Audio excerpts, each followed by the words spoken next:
orang yang usianya berkah, ibu pernah dengar doa, ya Allah berkahi umurku kan? Bukan ajal. Ajal dengan umur itu beda. Apa artinya ajal? Ya. Nah, waktu kita terbatas. Kita ambil ilmu sahabat saja dengan cepat. Kalau belum tahu, katakan wallahu a'lam. Baik. Apa artinya ajal? Ya. Mau dapat ajal? Pasti. Udah kenceng diralatnya? Pasti. Baik, pasti. Baik. Ajal itu pada mulanya, pada asalnya, itu yang kita sebut dengan usia. Batas kehidupan. Ajal itu batas kehidupan. Jadi usia itu kalau dibawa ke bahasa Qur'annya, atau bahkan bahasa Arab standar, itu asalnya namanya ajal. Setiap kita itu kan ada ajalnya. Ada batas usianya. Dalilnya coba diambil satu saja. Quran surah ke-7 ayat 34 misal. Ya, Quran surah ke-7 Al-A'raf ayat 34. Walikulli ummatin ajal. Fa idza jaa ajaluhum la yastakhiruna sa'atan wa la yastaqdimun. Setiap umat, bukan satu dua orang saja. Semua yang menjalani kehidupan di bumi itu punya batas usia.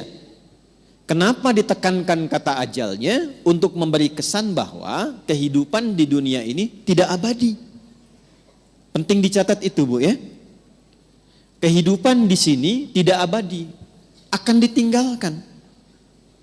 Karena itulah ketika ditinggalkan, diumumkan kan, telah meninggal dunia. Nah, artinya ajal telah tiba.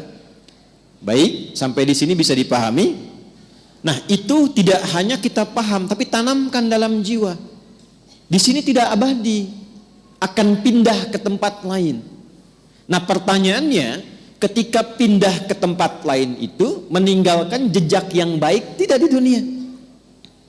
Ibu kan keluar dari sini, setidaknya baru keluar sudah dibincangkan kan? Masya Allah, jamaahnya rapi, tertib, nggak ada sampah ketika selesai kajian. Kemudian jamaah-jamaah yang sekarang ngaji tenang, tidak ada yang ngobrol, itu kan? Nah, itu jejak kebaikan yang ditinggalkan. Karena itulah sebelum meninggalkan dunia ini, selain mencari bekal ke tempat baru, kita diberikan bimbingan oleh Allah dan Rasul untuk meninggalkan kenangan-kenangan yang baik. Yang kalau diikuti jadi pahala, Bu. Jadi itulah indahnya dalam Islam. Datang baik-baik, pulang pun baik. Karena itu saat datang kan disambut senyuman kan? Ini kan kejadian luar biasa sebagai isyarat. Bayi lahir, bayinya nangis. Kok bisa orang yang menyambut senyum? Ya? Ada enggak ketika bayinya lahir misalnya yang lain ada yang menertawakan, yang meledek, mencela, rata-rata senyum. Tapi ketika meninggalkan dibalik, kita yang tersenyum, orang yang menangis. Kenapa? Karena kita bahagia meninggalkan jejak-jejak kebaikan, dan orang merasakan sedih karena kehilangan kebaikan itu yang dirasakan saat sedang dibersamai oleh orang baik itu. Nah, cara mengisi ajal supaya baik itu yang disebut dengan umur namanya. Jadi umur asalnya bukan usia artinya. Hanya diambil makna umum menjadi usia untuk memberikan kesan kepada kita selama menempuh usia itu isi dengan umur. Contoh begini. Ibu kalau ada yang tanya, umurnya berapa? Saya paham rata-rata 17 tahun ke atas. Ya, ada yang atas, kan? Ada yang atas, ada yang memang demikian. Tapi ketika kata umur itu muncul, itu maknanya 3. Nanti kita akan tarik ke kaidah dari Sayyidah Khadijah. 1, al-umur bimakna mengandung arti segala yang bermanfaat. Saya pakai kacamata nggak apa-apa Ibu ya. Ya, untuk jelas menulis. Biasanya saya kalau menghadap jamaah ibu-ibu saya lepas kacamata. Ya. Walaupun saya sudah berdoa kepada Allah dan sudah menanamkan pada diri saya, hanya istri saya yang paling cantik. Itu sudah doa saya yang paling utama. Ini live nggak? Tenang bun ya, aman insya Allah. Iya. Dan saya memohon kepada Allah demikian.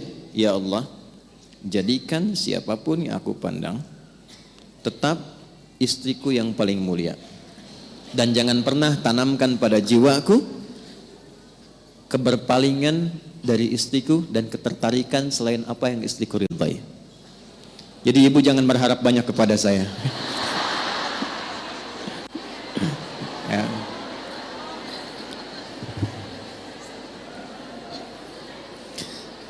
Saya tahu itu akan direkam, dengar nih Pak. Lihat sini, balik sini. Oke. Sampai mana tadi kita itu umur? Insya Allah ingat. Segala yang bermanfaat. Ya.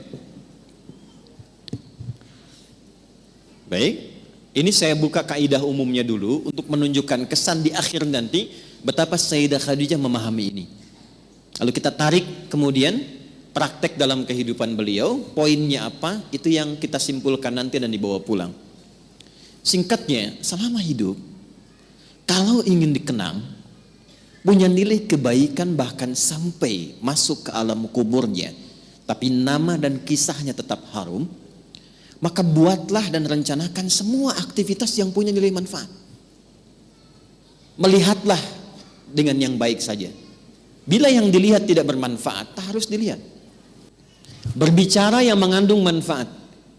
Bila yang akan disampaikan sekiranya tidak bermanfaat, bahkan cenderung menyakiti, maka abaikan. Sampai ke ujung kaki. Sayyidah Khadijah radhiyallahu taala anha, saat masih ingat kita bahas sebelum beliau menikah dengan Nabi, itu memegang teguh asas yang pertama ini. Tidak pernah bicara kecuali yang bermanfaat. Tidak pernah berkegiatan bahkan dengan kawan-kawannya kecuali yang mengandung manfaat. Bahkan beliau itu punya teman-teman untuk berkumpul, Bu. Punya kalangan berkumpul. Ya seperti para ibu lazimnya sekarang, pasti kan punya teman ya. Di pengajian, bertetangga, kadang-kadang kumpul untuk arisan, kadang-kadang kumpul untuk kegiatan tertentu. Sayyidah Khadijah punya. Tapi yang paling luar biasa, semua teman-teman Sayyidah Khadijah ini ketika berkumpul itu mendapatkan kemuliaan sifat dari beliau, sehingga viral di kalangan wanita-wanita Arab pada masa itu bahwa kalau ingin melihat perempuan yang bermanfaat, inilah lihat kelompoknya Sayyidah Khadijah. Dan jangan kira kita samakan dengan era sekarang, tidak. Ibu jangan lupa, dulu itu jahiliyah, di mana perempuan itu pada umumnya itu menampilkan dirinya supaya mendapatkan ketertarikan dari para lelaki. Disebut dengan tabarruj namanya. Kalau pakai emas itu nggak tanggung-tanggung. Misalnya 1,5 kilo tempel di kaki kanan dan kiri. Supaya kalau jalan bunyi cek gitu kan. Ada yang lihat. Pakai pakaian terbuka. Ya, jadi kalau dilihat kondisi sosial pada masa itu, secara antropologisnya, secara budayanya, itu rata-rata perempuan, mohon maaf sekali, memang sangat terbuka keadaannya dan kurang menjaga diri. Tapi kalau sudah melihat Sayyidah Khadijah dan teman-teman beliau, itu semua hormat. Nyaris tidak ada yang mau bicara di depan Sayyidah Khadijah, saking hormat dan kagumnya atas wibawa beliau. Ini semua diam. Dan saat ada orang yang usil pun pada Sayyidah Khadijah, itu teman-temannya, ini sebelum menikah dengan Nabi, itu teman-teman sekitarannya itu langsung melindunginya. Berbuat sesuatu yang Allah telah tetapkan itu, jika kita menjalaninya dengan istiqamah dan dilakukan karena Allah, maka Allah yang menggerakkan hamba sekitarannya untuk menjaga hamba dimaksud. Jadi kalau dari sekarang ibu menjadikan semua aktivitas usia itu untuk menaati Allah, ya tidak harus dalam konteks sholat saja.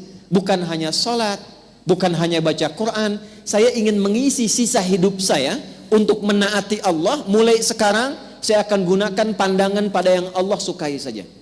Saya akan gunakan pendengaran pada yang Allah sukai. Saya akan gunakan lisan pada yang Allah sukai. Kata Allah, jangan gibah. Saya tahan gibah. Saya tidak Ustaz. Bagus. Tidak seperti ibu itu tuh. Kalau bicara, masih berarti. Tahan. Tahan. Itu kalau bisa dilakukan, Allah balas, mengangkat wibawa ibu. Jadi dari segi umur, itu akan dikenang, ini orangnya orang berwibawa, orang baik. Ibu kalau nggak percaya silahkan. Kalau melihat orang salih, solihat, malu kan kalau berkata kotor? Coba silahkan, mau berkata yang kurang baik, walaupun terbiasa bergaul di tempat yang kurang bagus, bertemu orang begini nggak mau mengeluarkan kata-kata kotor. Saya kalau ketemu preman, Bu, nggak pernah berkata-kata kotor pada saya. Assalamualaikum Ustaz, Assalamualaikum Pak Kiai, doakan ya. Padahal sebelum itu dengan kawannya, keluar. Ragunan keluar, tuh kan? Bahasa-bahasa yang tidak normal keluar. Tapi ketika kita berusaha menaati Allah, dalam hal yang simpel saja, turunlah kemudian jawaban dari Allah dengan melindungi sifat-sifat baik kita untuk dikenang.